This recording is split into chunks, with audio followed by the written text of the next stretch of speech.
Hi class. So it's a new week and hopefully I'll be a little bit more relaxed this week. So thanks everybody who did their homework and posted up your images. Some of them were really great. Others of them were a bit small. So always try and remember, if you can, to upload the largest image possible for me to take a look at. And then, like I said, I want you to go ahead and put those in your notebooks in the first couple pages somehow.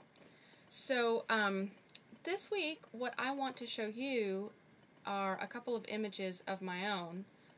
Not images that I made, but images that I would put in my notebook if I were making my notebook. And we're going to talk about them a little bit. I want to talk about the images that you uploaded.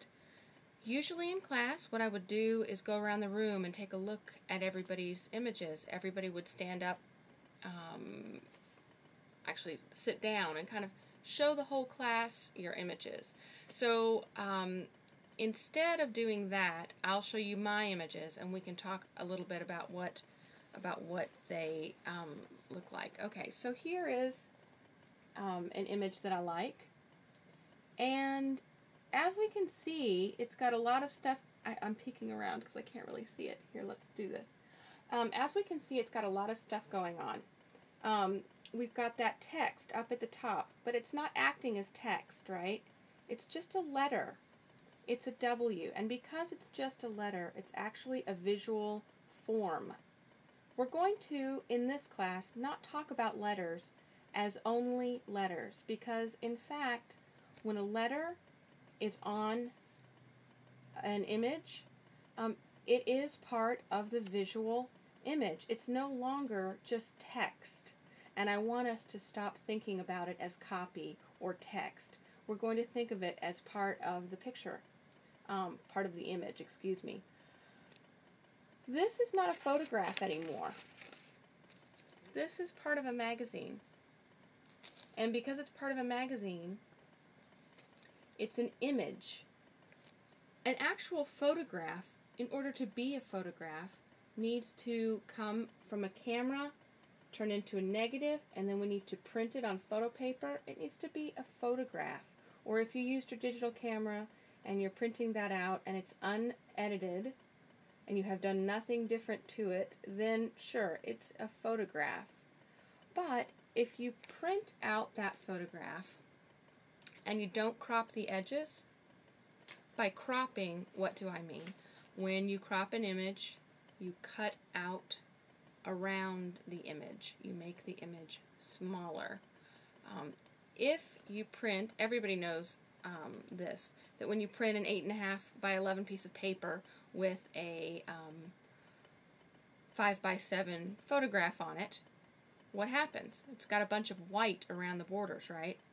Well, if you turned that in for your image, I would argue that the photograph wasn't the image, but that the entire 8.5 by 11 piece of paper that had the photograph on it is now the image, because you haven't cut it out, and it's part of the whole piece of paper that we're looking at. So that's what's going on here. This is an image on the top of a magazine. This magazine is an object. So because this magazine is an object, it's got sides and depth, and I can move it. It's got a top, a bottom, so it's three-dimensional. That's really important because in this class we're going to talk about 2D, we're going to talk about 3D, and we're going to talk about the fourth dimension. Now, some of you may know what it is, and some of you may not. If you do, then go ahead and answer at home. If you don't, three-dimensional means we're going in and around it, right? I can touch it, I can feel it. It's got sides. There's a mass. This is the mass in here. The only difference between 3D And 4D is time. Time is the fourth dimension. When we make a video or we watch a film or make a film, we don't necessarily have to call it video or film. We can call it time work. Why? Because it's a bunch of still frames put together in over time, and that's creating the film or the video. The fourth dimension. If you draw an apple over and over again on a flip book, when you flip through the pages, what happens? Either the apple looks like it's staying in the same place if it's sitting in the same place, or it can look like it's moving in a direction if every time you've shifted it just slightly as you were drawing. Right, so you're flipping through. Each one of those little apple drawings that would be in that flip book would be you taking the time to draw the apple and then putting it together into that book. That's time. Okay, so when we are going to talk about objects, it's something different.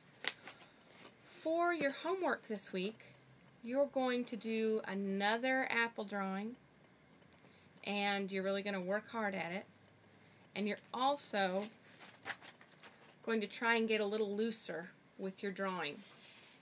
I recommended to one of my students here in our online class to try to, if you have some yarn or string and some glue or scotch tape, tape some yarn around and around and around the apple, and put that on your table, and then try to draw that and see if it changes anything. When I'm saying be looser, we're going to go, if there's an apple sitting in front of me, which there's really not, but I'm going to try and do this. Okay, let me just try and draw a circle for you, and we'll pretend it's an apple. What I want you guys to be doing at home is going around, going around. There's the front, that's the front of my apple or my circle. Okay, that's going around the back. I'm going to go around again. It's a little thinner at the bottom. Going around and going around.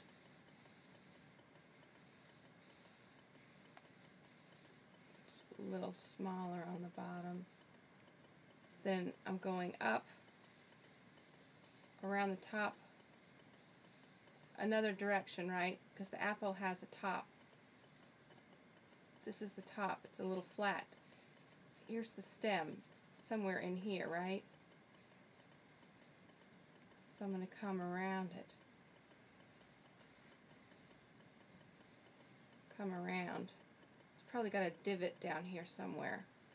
So if I'm going to go from the stem and come down, and then I'm going to go up the back side of that. Now I'm coming on the sides, which are a little bit smaller. Oh, come around. I'm going to come around over this way. Go up over the back. Oh, there's probably where the stem goes down in, huh? Come up and go over the round. Okay, so then once I've done that, now look, if I just